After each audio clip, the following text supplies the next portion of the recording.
আজ শুধু তোকে একটা অনুরোধ করছি, আজকের দিনটা তুই ওই কপালের গোড়ায় সিঁদুরতে বড় করে সিঁদুরটা পড়িস না, বরঞ্চ লুকিয়ে সিঁথির ভেতরে পড়।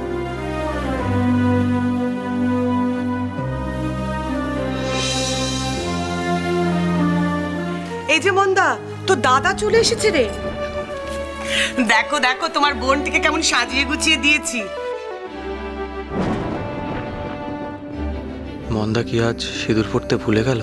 ওকে কি একবার মনে করিয়ে দেবো? মানে তোমার সাজগোজ সম্পূর্ণ হয়ে যাক, আমি তারপরেই আসছি। আমার সাজ তো হয়ে গেছে।